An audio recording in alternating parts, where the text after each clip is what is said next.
পরাজয় দিয়ে champions trophy শুরু করেছে বাংলাদেশ।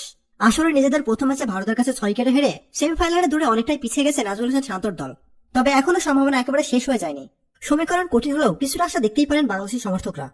এই গ্রুপের 4 দলে একটি করে ম্যাচ খেলেছে, যেখানে ভারত এবং নিউজিল্যান্ড জয় পেয়েছে, অন্যদিকে বাংলাদেশ ও পাকিস্তান পরাজিত হয়েছে। সমান 2 পয়েন্ট করে থাকলেও নেট রান রেটে এগিয়ে থেকে শীর্ষে আছে নিউজিল্যান্ড।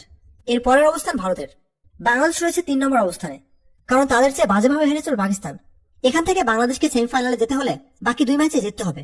তবে একটি ম্যাচে জিতলেও কিছুটা সম্ভাবনা থাকবে, তবে সেক্ষেত্রে অন্য ম্যাচের ফলাফলের উপর নির্ভরশীল হতে হবে এবং নেট রান রেটের কঠিন সমীকরণের মুখোমুখি হতে হবে। যদি বাংলাদেশ নিউজিল্যান্ড ও পাকিস্তানকে হারায়, সেক্ষেত্রে তাদের পয়েন্ট হবে 4, আর ভারত ও নিউজিল্যান্ড যদি একটি করে ম্যাচ জেতে, তাহলে তাদের পয়েন্ট হবে 4। ফলে সেমিফাইনালের টিকিট নির্ধারিত হবে নেট রান রেটে। অন্যদিকে বাংলাদেশ যদি শুধুমাত্র পাকিস্তানের বিপক্ষে জয় পায়, তাহলে তাদের পয়েন্ট হবে 2। সেক্ষেত্রে পাকিস্তান ভারত ও নিউজিল্যান্ড ভারত ম্যাচের ফলাফলের দিকে তাকিয়ে থাকতে হবে। আর পাকিস্তানের বিপক্ষে হেরে নিউজিল্যান্ডকে হারালে বাংলাদেশের সমীকরণ আরো জটিল হবে। গ্রুপ পর্বে বাংলাদেশের এখনো 2টি ম্যাচ বাকি। 24 ফেব্রুয়ারি দ্বিতীয় ম্যাচে প্রতিপক্ষ নিউজিল্যান্ড এবং 27 ফেব্রুয়ারি মাঠে নামে স্বাগতিক পাকিস্তানের বিপক্ষে। প্রতিনিয়ত খেলাধুলার আপডেট জানতে খেলাযোগ টিভির সাথেই থাকুন।